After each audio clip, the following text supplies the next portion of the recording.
goote obbalii dhiirti sabana. Jaalallee na qabsiisee fuudhee nama biraa akka inni na godheen ableenuun hin dura.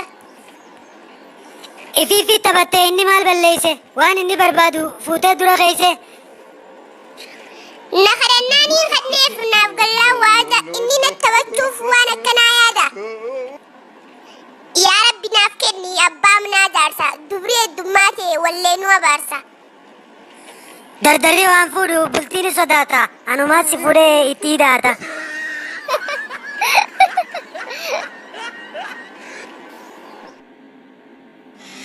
Boomati abbaa kee yaamtu malee kilaasii xiyya hin seeninii siin hin jenne. Barsiisaa bara abbaan kiyya ganamaan dhufe ni kute malee. Hayi kan dhufe maaliif kuta? Ati yeroo alaabaa faarfachuu deemnu san namni yuunifoormiin uffatiin tokkollee as hin dhaabbatinaa jennaan kara galaa kute.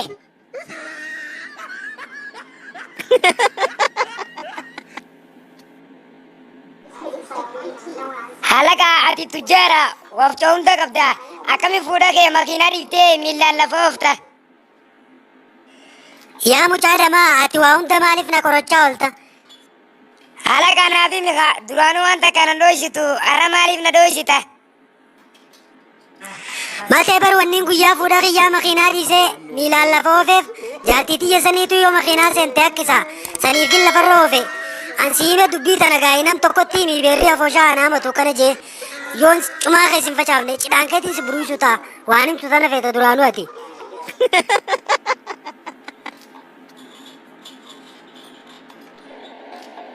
Abdullee mee jiruu biyya teenyaa tana akkamiin ilaalta?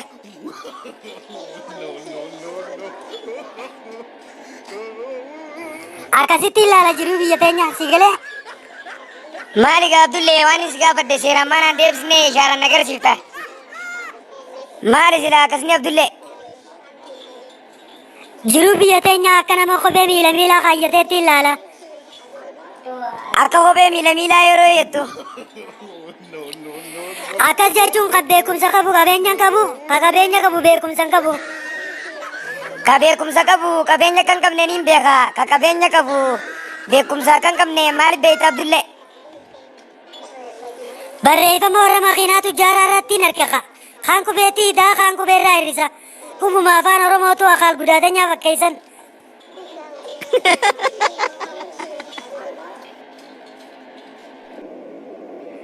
Aboo atticha baga dhufte kottu ati gaajimaan kiyya jiidhee bara.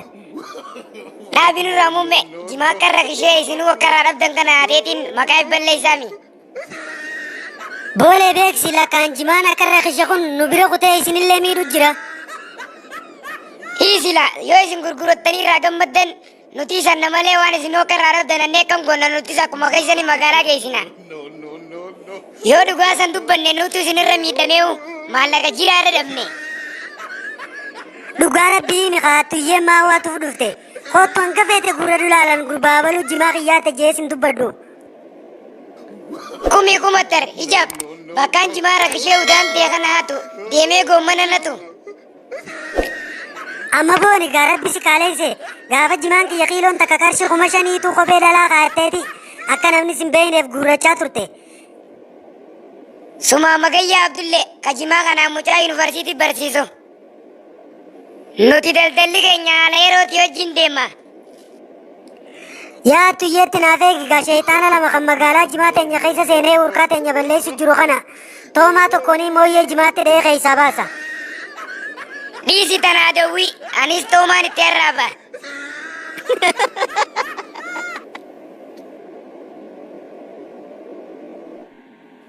Abdullee mucaan kee ni bade. Eessa badee yaa muummee keenya ammumaan tanaan mana dhiisee biraa deeme dhiiroo hanganumatti jinniin fuute. Saayikooloojikaalii bade malee fiizikaalii manuma jira darasa mataa buukii. Afaanumaan beekummaan atti nimne taphatti hin jiru mucaan baduu safaata taate kaanee barbaanna. Mucaan kee farshoo dhuga Abdullee. Roobsan kiyyaa farshoo dhuga. Dhuguu bira kutee qaamaan dhiqata. Qaamumaan dhiqannaan nagee yaadiisi ni dhuga seekkaan itti rifadde duraan.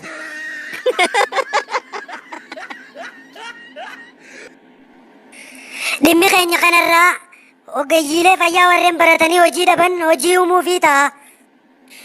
Sababni ogeeyyiilee fayyaa himaataan jaarree hojii uumuu fi keenya yoonii fi akkatti ta'an ogummaa isaanii irraanfachuu waan danda'aniifi. Asirratti yaada haree namni qabu harka baasame. Hayamee yaada kam qabdaati asirratti? Boos nuti yoo himaataan nu jaartanii hayya.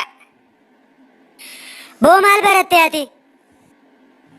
Siivil injineeringiin baradhe. Warra mana faa jaaru sanii isin? Alaga. Akka isin jalaan galle koshiinaa faa jaaraadha. Manuma faa mammaraga. Hanga carraan keessan dhufee isinis jaarru.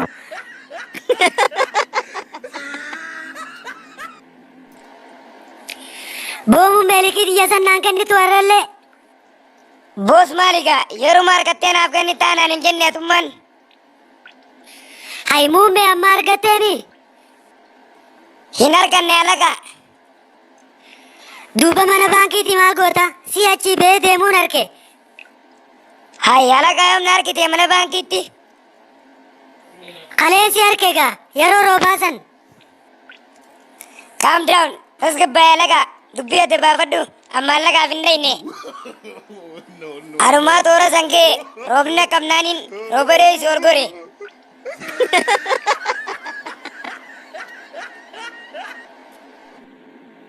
Akkami muummee wayyooyte makiinaan akkanas goote san qabamte. Anumaa beekarraa utaale baay'ata nyaataa kiyya hunda warra san irra deebisuuf ciiseetiin tokko nyaadhayee jiru qaale. Hangammaa isaan akkamitti dhufanii sin gaafatini?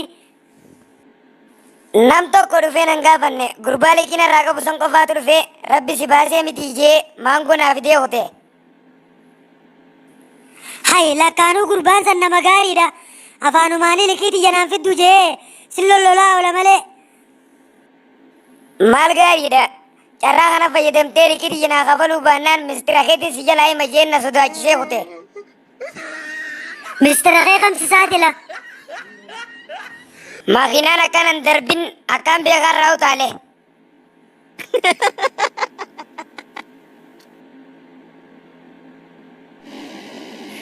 Boomucha dhi'uma tana Suudarabiyaattiin kunne duruu gantee yaaddee dhufte. Meena dhisii abbaa Abdullee anumaa biyyan barin shurtaan na fide. Atilleen dantaateeti bagarsi fidanii abbuma kee tokkotti nafini. Kan mucaan biyya Arabaatii kabajee abbaa kiyya faara muudii kabachuu jiru. Yaa boodu abbuma kiyya kana akkamumatti hin dubbisa. Maal rakkoo qabammaas biyya alaa dheeyitee dhufte xayyaara sii kore yeroo jalqabaatiif ijoollee teessan keessa abbaan kee yoo si dubbate turuuzimiif hin dhufee jiin holqa soofuu marfaan laaluu dhufee jiin. Araboonni nu hoggaa nuti cireenee qabanii nu fidanii isaanis hoggaa dhufan qabnee deebisuu teenya kana. Yaa si odeessa tana namni Araboota yoo asitti erge wayinuma bareeda jeeti sarpiraayisii godhe malee eenyutu ana kana yaada.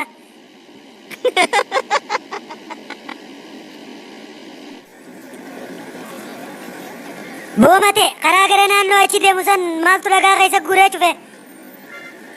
Karaa gara naannoo achiisan fintaaleyyii karaarra dhagaa guuree cufe qabsootiin jalqabuuf. Qabsoon isaanii eessa geesse duuba? Yaa dhiisi kaasanurraa harka dhaabbate. Hayi maaliif dhaabbate gaa isaanis dhiiraami? Qabsoo qeerroon Oromoo Tigree ittiin kuffifte koppii waan godhaniif dhaabbanni qabsoo addunyaa koppiraayitiitti ergee chaanaala jalaa cufe. Qabsoo Jawaar Mohammad tan qeerroon as geesse mee haanuma yaaltu fannoo yoo dandeesse. Abbaa isaanii cimaa Minilik daddabii kaumaa hin beekne dubbisaaf katabbii.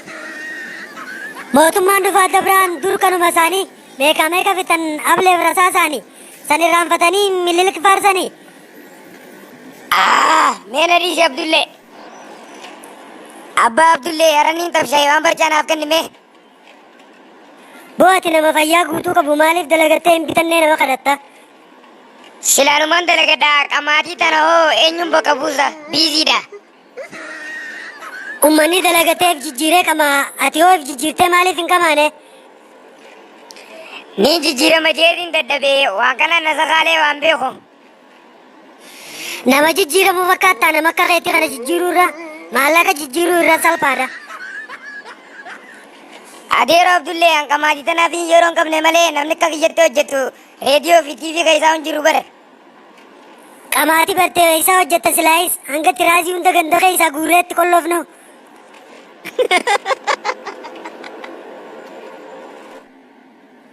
Boomuu mi'aati nama guddaadha waan akkasii kami daleeda.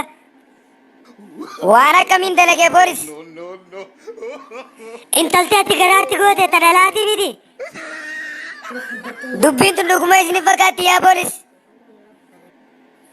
Ati immoo mucaan dhalachuu deemu kun kiyyaa miti jettee ni mormita. Dubbiin tun eega mucaan dhalatee booda adda isinii bahu teessisi. Dubbiin ammaa hunu dhiibde eega mucaan dhalatee booda akkamitti addaan nu baati. Yoo mucaan dhalachuu deemu kun mataan mooluu ta'e kiyya ta'uun shakkina.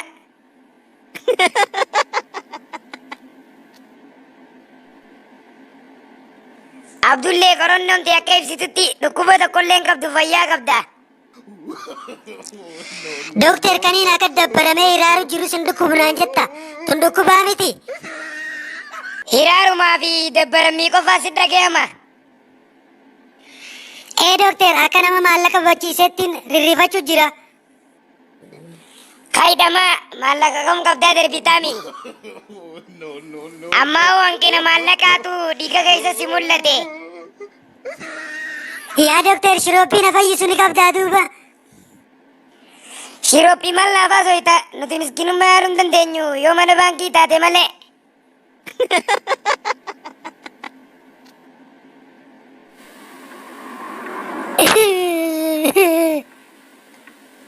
Maali maal taate abba? Nadhiisi baabaa kiyyaniin kufe. Laal duraanii siimee laalan. Ati maasuu tan deemne? Kofeesiin hambaan kun siif galee ture.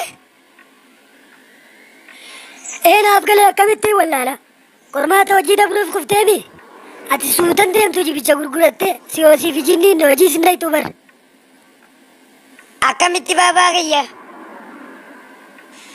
Yeroo ammaan tana hojii seenuuf siyoosii fi qabxii feete qabaachuudha maallaqaa fi nama qabaachuutu irra wayyaadha. Baabaa kiyya silaa qormaata kana dabarsu si taate maallaqaan nama ni dabarsita. Misaala dukkaanaa sanni beeytaafi kan daqiiqaa fi makrooniin saffaran.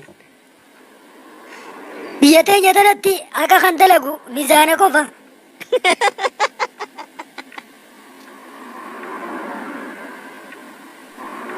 Halagaan nagaan dhuftee dhiyoo tana leenjiidhaaf adaama kuttee jaanii mana rakeetiin si dhabe.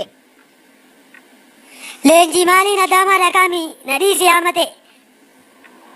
Bilbila kiyyaa iPhone biyya alaatiin haa dhufe san hattuun hanga sanin naqiishaa fuute abba gaafadhu. Hai adaamaan akkamitti akka guddatte? Adaamaan akka guddatte akka birbeeyteeti takkaan deeyne. Hai atin beektu biyyi takka guddatte kan jennu hattuun heddummaachuu fi dubartiin taakkoon deemu salbaaqiin heddummaachuu akka ta'e.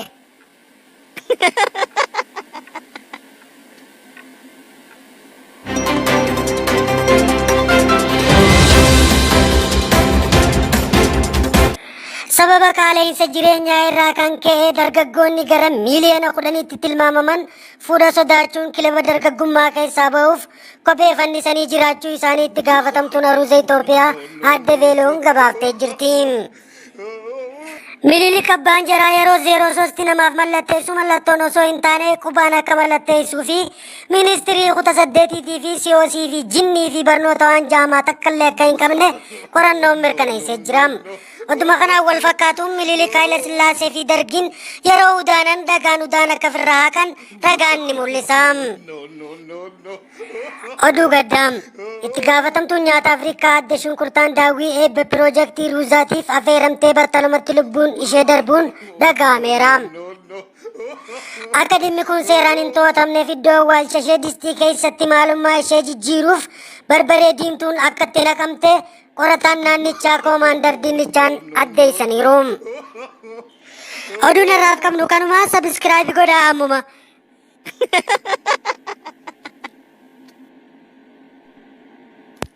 Kan ta'uu barbaaddan maatii keenyaaf ollaa sabiskiraayib godhaa hanga feetan kofla. Subscribe gootee hin irraanfatin laayikii. Koflaan barbadeessinaa misaa'ilaaf taankii. Komantii barreessa yoo qabaattan yaada. Komantii deebisuuf siif galee waada. Hanqina koflaarraa gaastirik nu qabe ergaa too xumuree awwaaniin katabe. Nu daawwachuu keessaniif galatooma galatooma.